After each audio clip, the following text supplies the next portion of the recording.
Hello again. Welcome back to the Movie Buff Reactions channel. Today I'm going to be reacting to the latest episode put out by the Cinema Snob.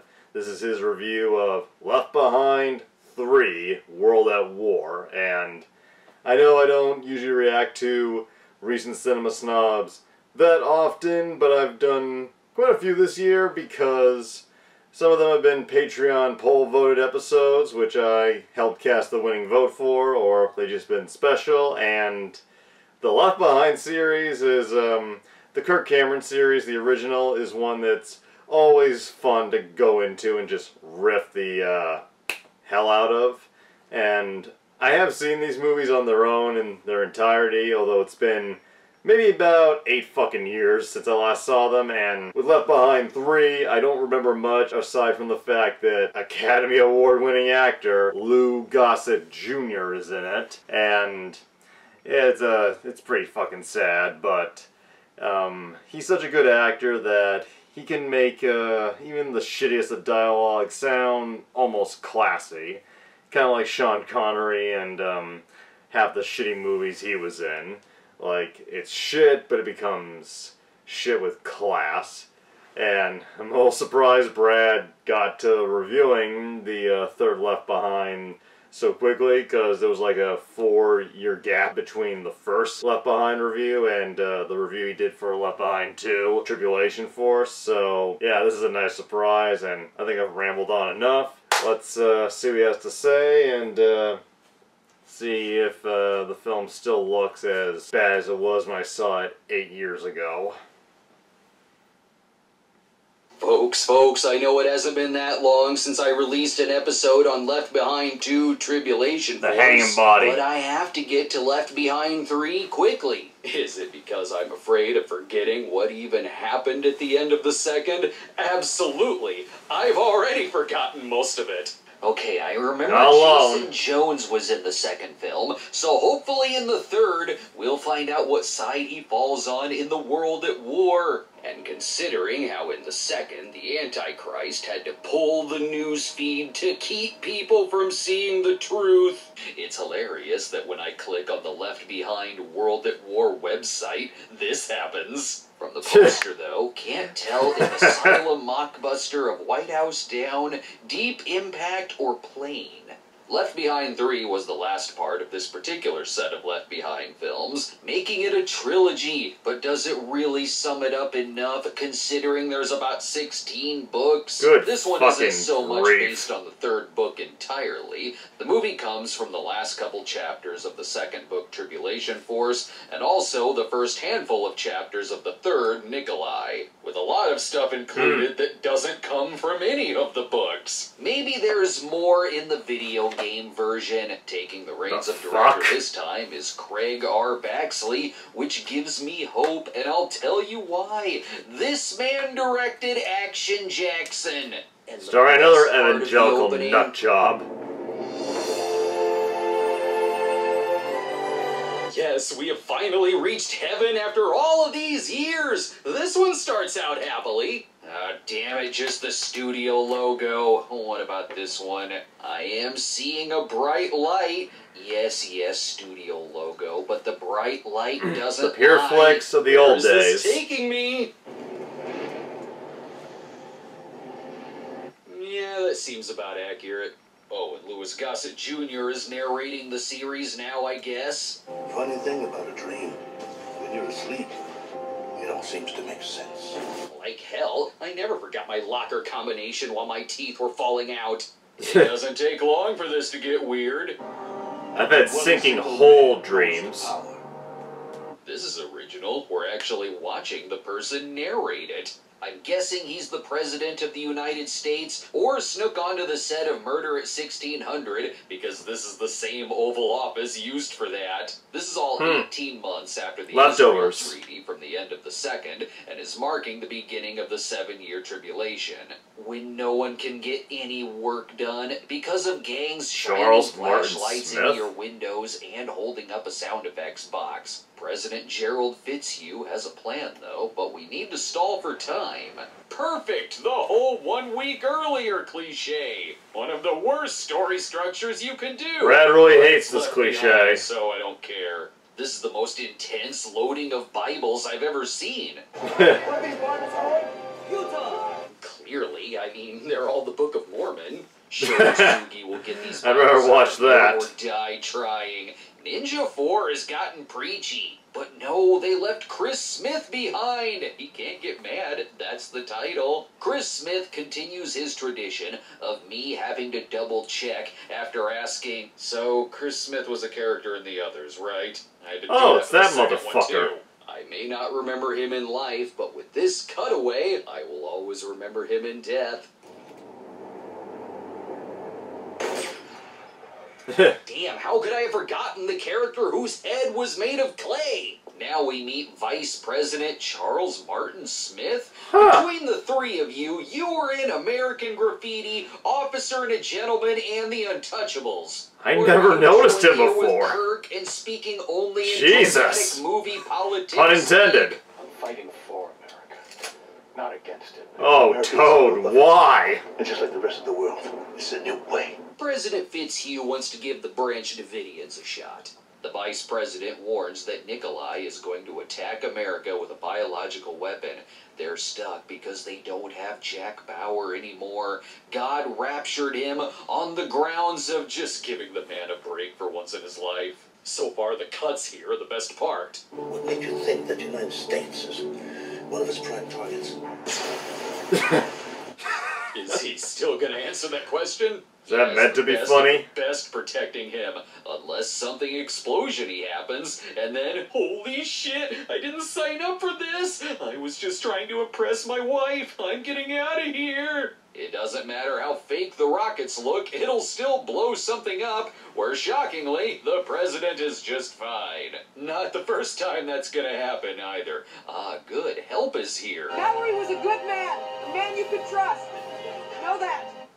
Okay, bye. Can you take me with you? Anyway, time for church. Things have changed in the last 18 months. Clarence Gilliard Jr. had scheduling conflicts, so now Bruce Barnes is played. I read his religious beliefs took a little bit of a shift. Political experience. He was in Brady Bunch in the White House. Didn't they have a full church at the end of the last one? What happened? Oh wait, okay. Buck and Chloe are getting married. That must be why they ain't gonna kiss. Aren't here. They didn't care. Because Kirk don't kiss no one but his main bitch at home. And Dad looks thrilled.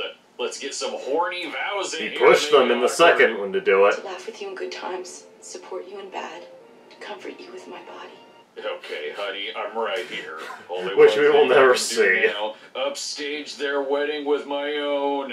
No joke, it's a double wedding. Now Rayford and Amanda are getting married. This scene was already too long as it is. Now we have to see a second wedding?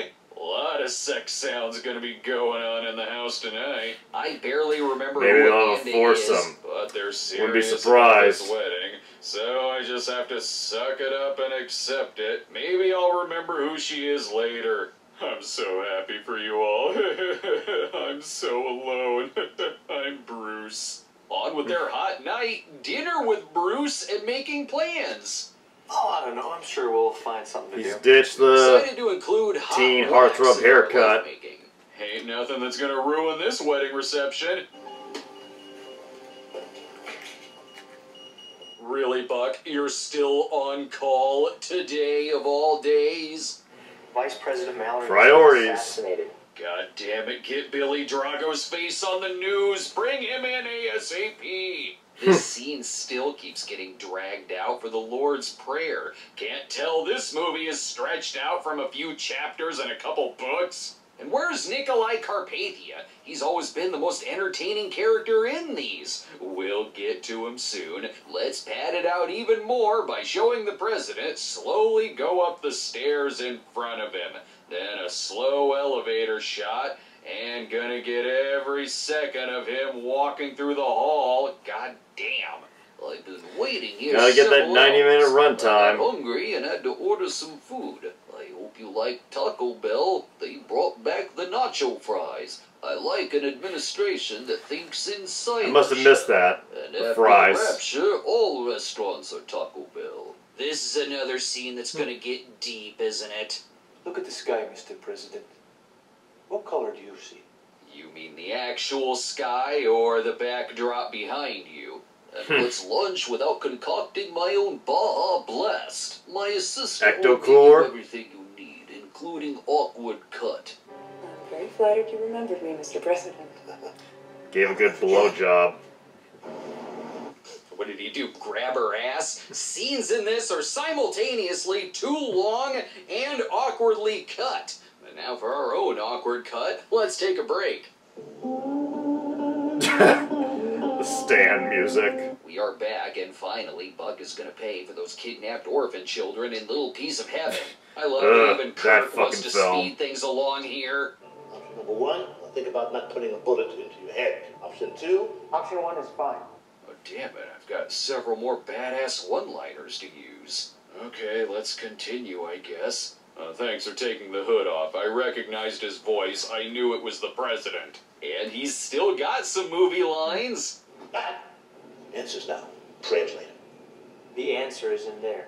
Oh, right, sorry. You've stopped whole scenes before to pray, so I needed to take precautions. Both want to stop Nikolai's plan, and his evil plan is to poison Bibles with anthrax. People are really going out and buying new Bibles instead of just going to all of our nation's grandmothers' houses and taking In terms of cares. killing people, This plan sounds lacing the stupid. Bibles Just with remember, poison it doesn't come from the book. isn't that I bad. hope these lines do. Wouldn't you want him dead? He's the Antichrist. You can't kill him. The movie is from the director. And yet, of you try to action stop films, him. And he'll find a way. But meanwhile, at the airport hangar, I figured you'd never get around to introducing me to your lovely new wife, so I took it upon myself. I was just giving Mandy my congratulations. it's a Hallmark Christmas movie now, and the jealous ex-girlfriend is gonna ruin things while Rayford tries delivering letters to Santa. Or it's a soap opera. Dude, that's Kirk Cameron's wife. There's only one thing that can And it was save our her nation's fucking idea for him to Christians do from these poison movies. Bibles. We need the vaccines. Maybe those will work. Well, that's a far cry from the Kevin Sorbo version, in which, I'm not kidding, vaccines were the mark of the beast. But nothing is gonna beat his vice president's plan. Seriously, Charles Martin Smith got in and out of this. One scene and I'm done. Blow me up in a car. I'm out of here. We're gonna have to see their entire drive now, aren't we? They can fill time with tragic backstories, like when her husband died. And they told me that he fell off the Staten Island ferry. Wow, idiot. Cut to something more riveting, like loading the truck. These vaccines weigh a ton. That's the microchips that heighten our blind spot. Most to keep us from seeing the pro-vaccine truth of the evangelical matter. you'll ever see. Sometimes you can just tell a movie would be way better if it was a canon film and it was Van Damme running through the sewers to investigate the Antichrist. And Agreed. if they had to dodge rat people as well. Let the rat people walk by. We don't have the budget to show their faces. Bad news, they found their laboratory. But good news, their plan is really, really stupid. Do you know how long it will take to poison all these Bibles to kill enough people to make a dent? It's worse than I thought. They're coating it with that nasty cologne Grandpa always wears. Wow, our security is really terrible. The Antichrist didn't spend a lot of money on that department. You can stand there, shoot wildly, miss, Antichrist is and the kind of a president will lame. still hit you. Too much Fuck. action, though. Now we need to see the whole drive back, where we now get the president's tragic backstory. After Jaws 3, I lost to the shark boat. I kinda like this plot, where evil Chelsea Noble is threatening Rayford and seducing him. Did you know she has a Bible stashed in your suite? That's okay.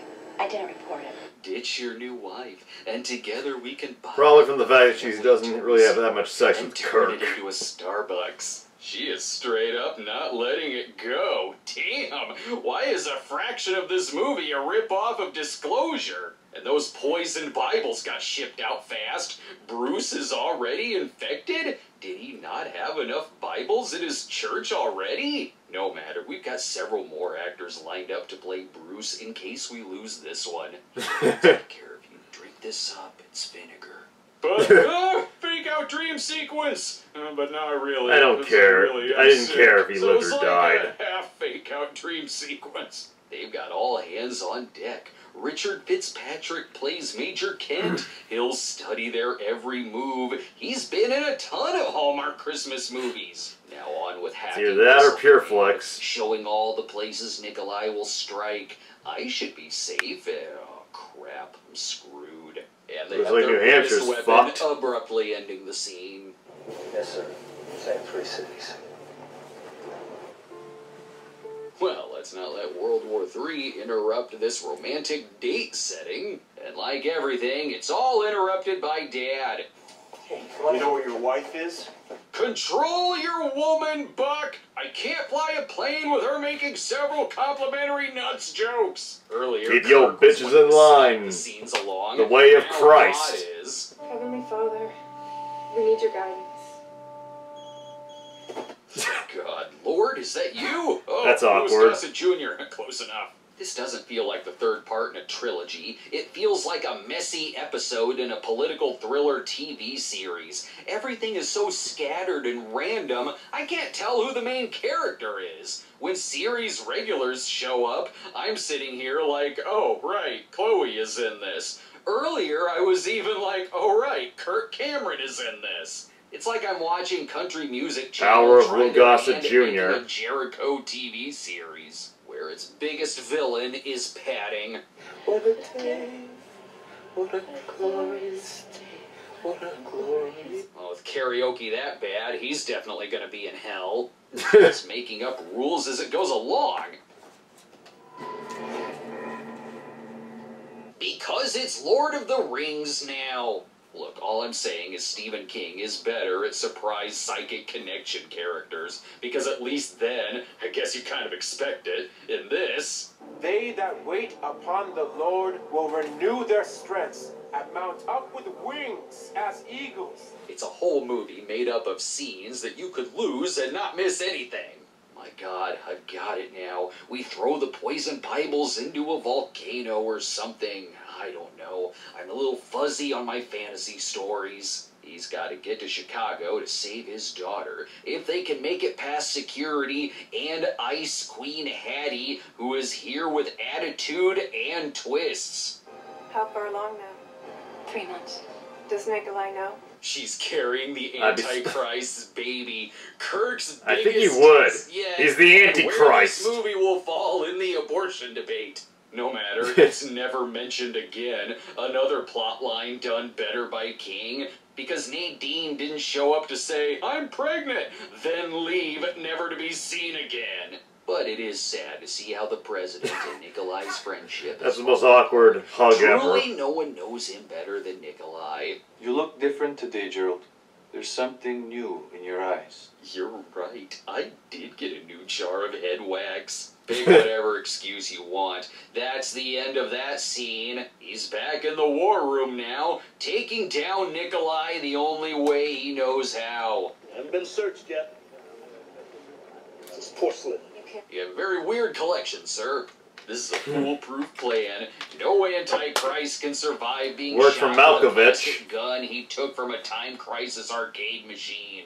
What in the world are you holding? Is that a fresh coat of paint? The fumes will hurt my head more than the bullets. He also wanted to plant a transponder on him, but Nikolai pickpocketed it from him and crushed it. Everyone in this is useless. Look, he's distracting the president with an endless stream of disaster movie B-roll showing that World War III has begun.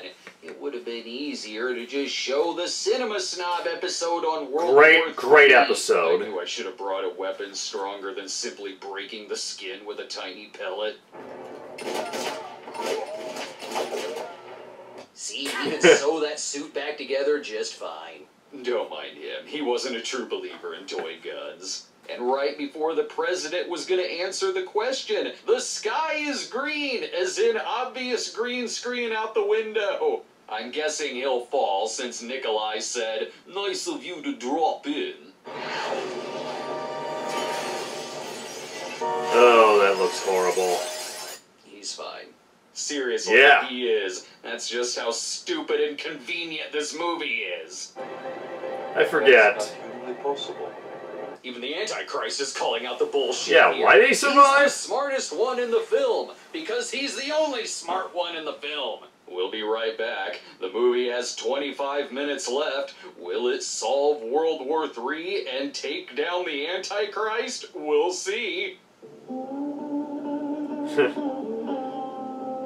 We're back. 2 for 2. I like that no matter where you are located in this, you are in walking distance to the war room. Oh, right. Kirk Cameron is in this. Buck is just watching things happen throughout. No, I'm sitting here in my apartment watching World War III through a window. Buck is the hero we need, staying inside where it's safe. Oh, and Chloe Kirk is Cameron way. by the Bibles too. Serves her right for eating the pages of Song of Solomon for dinner. No, God, I thought we were friends. Oh, this is not the God I know.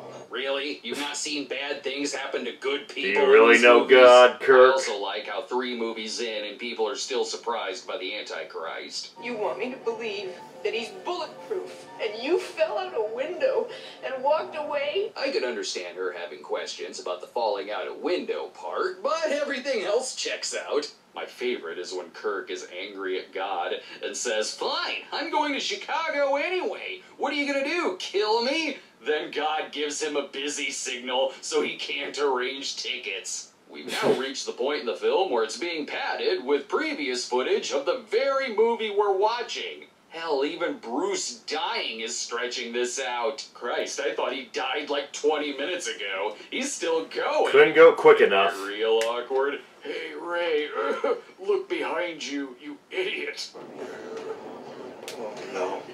Oh shit, my dying daughter. Wow, that probably should have been the first thing I noticed when I walked in here. But now we're caught up to the president recording his narration on the same type of camera I used to make some shot-on-shitio movies about 20 years ago. And the man I don't know if I ever had that model. I might have. Kirk, showing the most unrealistic power in the entire film, that anyone can safely walk anywhere in a matter of minutes. Even the president is like, why aren't you with your wife? And his answer is, she's going to heaven, she'll be fine. I've got more important things. At least he's not broke up about it.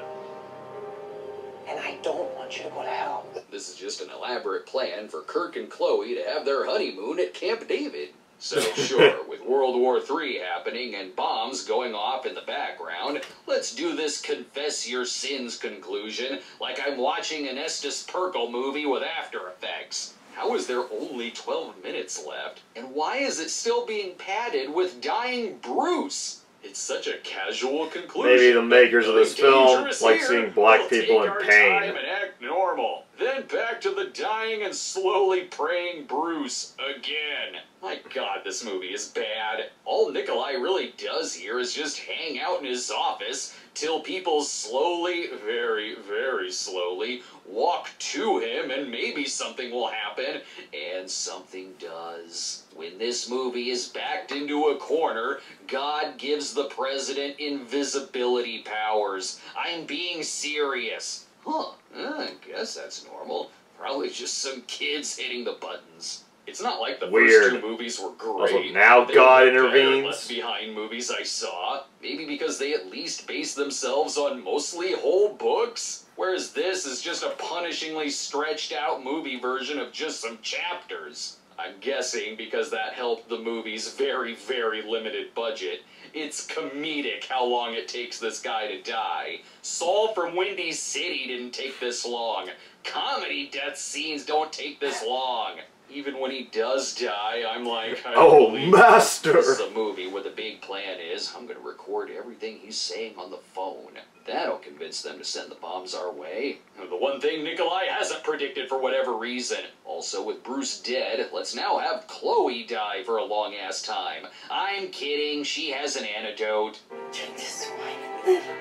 It's the wine. Just in time for the white chick. The wine cured her. Wine moms everywhere will save the world. Pass out more Hallmark movies to everyone. Also, sorry, Bruce. Guess you should have drank the wine, huh? But remember, the Saved by Antichrist alcohol. is still unkillable. But Superman throwing a huge-ass bomb at him will slow him down a bit. Could this get any more convenient? We found the antidote. It's red wine. What? Seriously? Oh, that's ridiculous. It was that easy this whole time? Also, this isn't gonna feel like the end of a trilogy, isn't it? Nope. The last line is, "We need to talk." And Nikolai doing the evil villain walk towards the camera. So nothing was accomplished. He and McConaughey's Randall Flagg are patiently awaiting sequels to this and The Dark Tower. What a pointless-ass trilogy. If you barely had enough money and storytelling for this one, why leave the damn thing open? Just end it! Oh, but sure, I guess there's more. There's the Nick Cage remake, that movie's Sorbo sorta sequel, and the YA romance version. I'm not angry simply because this was bad. I'm angry because at the end of the 3 movies, it was a waste of my goddamn time. Even the Estes Perkle trilogy ended in heaven. But the plus side is, after a day or 2, I'll forget it anyway. That's all for the best. That way I can go to sleep at night knowing that Jason Jones survived the events of these films just fine. So what's going to happen? Now for the Nicolas Cage version. Judgments, terrible judgments. Couldn't even end it with a clip from the 3rd one. He had to go back to the Tribulation Force. Yeah, Left Behind 3. It's been so fucking long since I've seen this cocksucking mess of a film. And again, the only thing that really stood out to me that I remembered was Lou Gossett Jr., who's like Gene Hackman, Sean Connery, and a few other actors like Marlon Brando. Even if the movie he's in is bad, he's still good, and well, the dialogue is fucking horrible, like when Mel Gibson did Signs. Even though the dialogue is awful, his delivery of it is so good, it makes you forget for just a millisecond that it's badly written. Like, you can just get into his performance, and when Brad talks here about how fucking low the budget is, that might be because they blew everything on getting Lou Gossett Jr. I mean, I know he was going through that Faith film period, but he's still Lou Gossett Jr. You gotta give him his goddamn money. And some of the funny things or points Brad made that stuck out was, I didn't realize it the first time I watched it because there's a lot of other bad shit to distract me, but yeah, there is a lot of dragging out of scenes, and I didn't realize how much walking there was in the film, and also, yeah, the whole how quickly everyone is able to get everywhere. Just with Kirk Cameron, Bruce dying, and all that other crap, it's easy to miss some of this shit. But, yeah, the awkward wedding scene, Kirk Cameron ditching the teen heartthrob haircut for the short hair, which can't tell if he looks gayer with or without the old haircut. Him and the girl he marries, like, they proclaim their love for each other, but they have zero fucking chemistry. And weirdly enough, Kirk Cameron's wife is actually pretty good at playing an evil seductress. Maybe it's from all the pent-up frustration from the presumed lack of sexual excitement in their marriage. And yeah, I can't emphasize this enough, a lot of these characters' actions turn out to be pretty fucking useless, pointless, and, you know, for the Antichrist, Nikolai Carpathia is pretty absent-minded, pretty just unaware of what's going on around him. He seems like he doesn't accomplish anything. And the guy who plays him, he did all right in the first film for that one scene at the UN, but I don't know, I never really got into him as far as I can remember. And again, having Lou Gossett Jr. in a weird way kind of hurts the rest of the film, especially the scenes with Kirk Cameron. Like, putting Kirk in the scene with an actual good actor is not doing him any favors, and the dad and the daughter, they just seem like they're out of necessity. And the first two films, they had kind of a continuation theme. This one just feels tacked on out of, I don't know, they thought they could squeeze just a few more cents out of this franchise. And if there's any other jokes that stood out to me, probably be the one about, well, Bruce's karaoke is that bad? He's definitely going to hell. And also the comparisons to Stephen King's The Stand, which is a mini-series I'm very mixed on, but that's a story for another day, and I already have a big-ass reaction video that I did for that with my buddy Alex a few years ago. All I can say now is I am looking forward very much to when he reviews the Nicolas Cage Left Behind, because that movie is so fucking bad. It actually makes the Kirk Cameron movies look somewhat decent or watchable. Like, I could binge watch all three of the Kirk Cameron movies before I'd consider watching the Nicolas Cage movie again, just because while they are overly preachy evangelical horseshit, they at least have a bit of oomph to them, while the Cage film is just slow, boring slog. And that's all I gotta say. Again, I hope my overly rambling, sleep-deprived ass was somewhat entertaining for you, and hope you're having a good summer. I will see you again, hopefully, very soon.